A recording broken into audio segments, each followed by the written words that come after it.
Hey everyone, guess who's back? It's Kamish, back here with week 9 previews.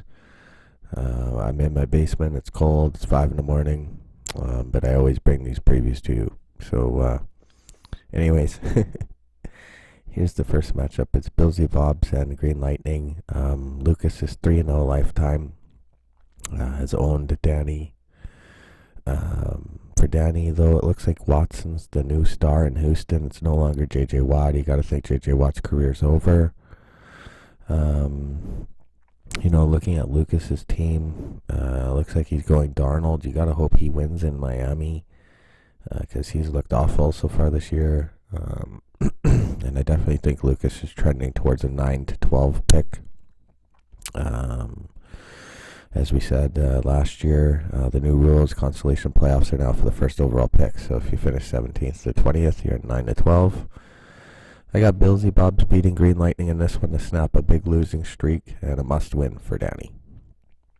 Next up, I got Fallen Misfits taking on Cape Cod Sharks. It's an American division battle. Sharks are hit by the bye pretty hard here. There's no doubt about that. But setting himself up for next year, obviously, with all the picks, a lot of them from me. Sharks is 1-0 lifetime versus Fallen Misfits. I look at Misfits' team.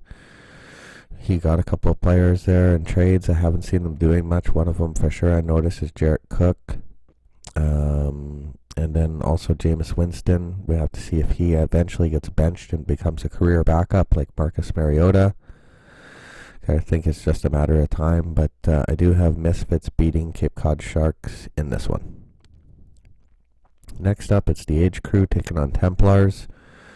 Looking at this one, big news for Robert Kenyon Drake, a Cardinal now, so we'll see if he actually gets some points now. That's a very welcomed thing. It's definitely a must-win for both if they want to stay alive. If they don't stay alive in the playoff race, I know these teams are going to be very competitive in the consolation playoffs, but I know neither one of them want to accept that right now.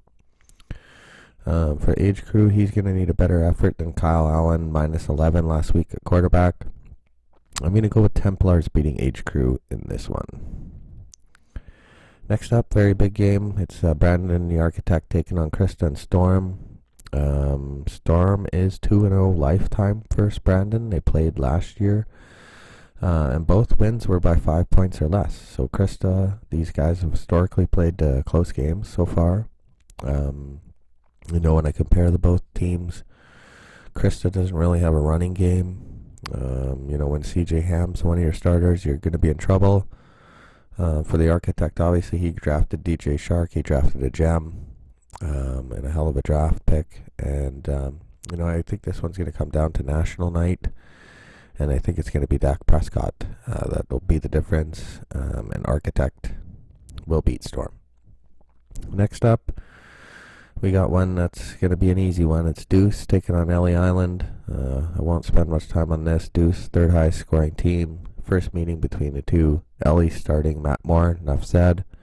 Deuce Bombers wins this one. Next up, it's a Maple Leaf Division matchup. It's the 6 in True North. And what should be a big one for True North, especially. Chris is 5-1 lifetime versus Milan. He's owned them throughout the 5 years we've been in existence. But my theory on this is Rodgers is going to struggle in LA. I think the Chargers win that game. And for the 6, he's going to ride the Jimmy G train. And I think, again, much like Dak winning it on Monday night, I think Barkley's going to win it on Monday night. For the 6, I got the 6 beating True North in an upset in this one. So it'll be interesting to see if that comes to fruition. Next up, it's myself, Horror Business, taking on Norman, Canadian Guy. Canadian Guy, I think, comes in with 5 or 6 straight losses, something like that. No bye issues for either team. Really, the storyline in this one is can Jalen Richard and Yannick Nagagui get revenge on the Horror Business for trading them for D.D. Westbrook? I think the answer is no. I think Horror Business beats Canadian Guy. Next up, it's 12th Man taking on Life's a Mitch. Red and white division matchup here. Very important one. Brian is 3-0 lifetime versus Joshua. These guys used to be in the West Division a few years back. Looking at both teams, they got their best wide receivers on the bye. Julio Jones for the 12th man, Cooper Kupp for life's a Mitch, so it's a pretty even trade-off there. I looked, Brian could potentially have no tight end dressed. Have to see how the waivers went this morning. And then, I'm looking at life's a Mitch. I think these guys are going to finish strong. Alexander Madison and David Montgomery to end the year. They're going to get more carries. I got life's a Mitch beating the 12th man in this one. Next up, it's Luke and Too Good for a Name taking on Doosan and Subotica Spartans. It's an international division matchup. Lots of good divisional battles. These two teams are 4-4. It's a must-win for either one. The loser is probably not going to make the playoffs. For Luke, Cohen obviously helped the run game, getting him from injury. But the Will Fuller injury definitely hurts. That's a lot of points out of the lineup. He hurt again this year. Tevin Coleman, a real find for Doosan. Obviously, he had a huge game, and he's going to continue to have huge games with all the injuries to the running backs there. I think this one's going to be a close game. I think it's going to be a thriller, but I got Luke and Too Good for a Name winning in the end. All right, the last game of the week, and it's the game of the week. It's an international division matchup as well. It's Susan Fighting Geese taking on Eric and Sueño. Both teams are 6-2. Such an important game for the international division. So remember, Eric didn't put the money in, so if Suze or anyone else finished second in that division, they would win the money if Eric finished first. But still, it'd be nice to win an international division and title in your first year if you're Eric. I looked at this. Lots of guys on the bye for both. Geese has 8 players on the bye. Eric has 5.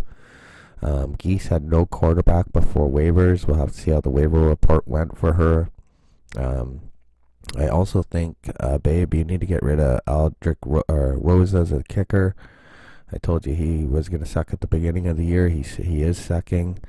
For Eric, he's going to have to find out how Lamar Jackson does against Bill Belichick, and that the defense on national night, I don't think it's going to go well. Jalen Samuels looks like he will start for Sueño. That could be an X factor for sure. I think this is going to be a thriller. It's going to come right down to the wire. But I have Geese beating Sueño in this one to get the 7-2. Guys, it's been a great season so far. We're at week 9. We got 3 more weeks, week 10, week 11, week 12. Probably at least one divisional game left for each person in that schedule. And then we go to flex week 13. And a lot of divisions could be decided. Playoff spots could be decided. Each week we get closer to the end. And it's going to be awesome. And I'm looking forward to seeing how it all shakes out.